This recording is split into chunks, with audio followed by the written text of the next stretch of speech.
Walang malaking mali sa'yo. Walang malaking kulang sa'yo. You don't have to be perfect to be beautiful. Kahit naman yung roses na maganda, may tinik din. Kahit naman yung magagaling na mga players, nagmimintis din. Kahit naman magandang tanawin, may basura, may dried leaves din. You don't have to be perfect to be beautiful. You just have to be perfectly you. Because you are already beautiful.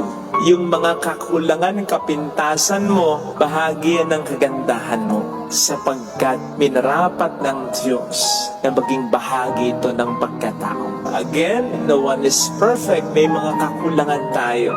At yung kakulangan na yan, talagang dinesign ng Panginoon yan para kompletohin ka ng taong magmamahal sa iyo. Kung paanong kukompletohin mo rin ang kakulangan sa taong mamahalin mo. Pero hindi ibig sabihin, necessary dapat asawa mo. Tama namang iba yung pagmamahal ng isang asawa. Pero, kaya mo nasabi ang iba ang pagmamahal ng isang asawa, iba rin ang pagmamahal ng isang ina, ng isang ama, ng isang kapatid, ng isang kaibigan. Basta ang mahalaga, may mahalin ka at sa'yo ay may magmahal talaga na sigurado namang meron, naniwala ka.